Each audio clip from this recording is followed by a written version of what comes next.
In this episode, we're flipping the script on healing. It's not about fixing yourself. It's about remembering the version of yourself that was never broken to begin with.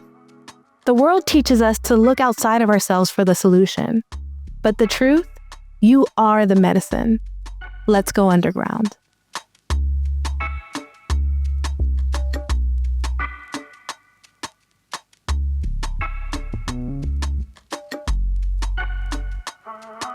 Long before Western clinical treatment, there was us.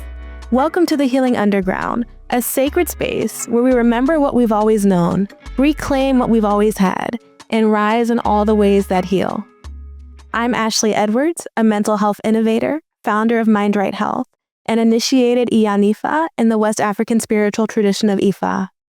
If you've ever felt that modern wellness was not made for all of who you are, then you're in the right space.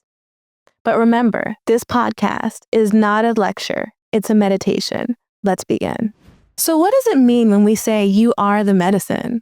Well, this is not a metaphor. This is quite literal. You are the medicine. And in fact, many spiritual and religious practices around the world already acknowledge this truth. In Christianity, one acknowledges that the kingdom of God lives within you. In Islamic Sufism, one acknowledges that the self that acknowledges the God within returns to love. And in Buddhism, your Buddha nature is already pure in love. Not to mention in modern metaphysical, spiritual conversations, there's often talk of the higher self, and understanding that we all have divine selves that live within us. And this is also reflected in traditional African spiritual practices such as Ifa Isheshe, which I practice. In Ifa, we all have an Ori.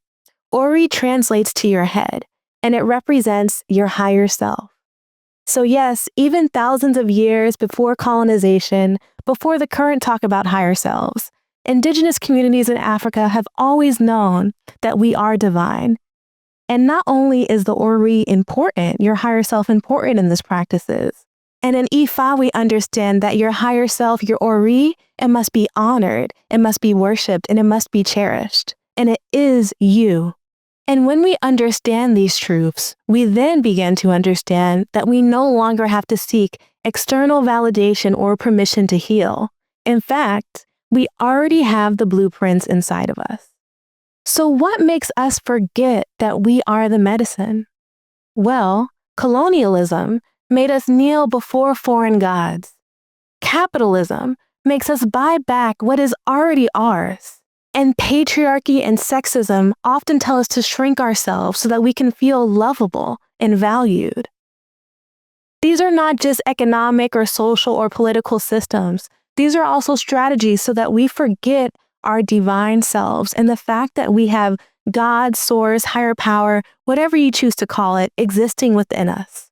And there's nothing additional we need to do to earn the right to call ourselves divine. And these systems make us forget that in our communities, we were already healers and priests and shamans, and we made our own medicine. We did not need titles and degrees and certifications to do the work because we were the living embodiment of the work. And even now, personally, as someone with 3 degrees, 1 from Yale, 2 from Stanford, and accolades as a startup founder, I can tell you my most precious gifts are my spiritual gifts. My most precious understanding is that of myself and my own intuition, and that's what I attribute my success to in my life. So what happens when we begin to remember that we are the medicine and we start honoring the divine within us? Well, we start listening to ourselves. When we get those gut feelings that something may be off, when we feel different sensations in our body, we listen because we know that our higher selves, our Oris, may be trying to tell us something. And it doesn't mean that we don't ask for help. We just understand that whatever help we use, whether it's a therapist, a tool, an app, or speaking in conversation with a friend, we just understand that these are all tools. But the main healing will come from the work that we are doing ourselves. So how do we start coming back to ourselves and activating our own medicine? Well, it starts with honoring ourselves, being kind to ourselves, watching the way we speak about ourselves, respecting every aspect of our identities, even the ones that make us feel vulnerable, scared, feared, we feel unsure of ourselves. Bring that to the forefront and being able to look in the mirror and stand firmly in who you are and love who you are. So we have to ask ourselves, when was the last time we felt at home within ourselves? Was it the last time that you were in nature? Was it when you were playing a musical instrument? Was it when you were on the basketball court or spending time with a loved one? Note those moments, write them down, because those are the moments when you are most connected and aligned with the divine within you. And it's time to start paying attention. Because perhaps there are parts of you that are asking to be remembered, not fixed but honored.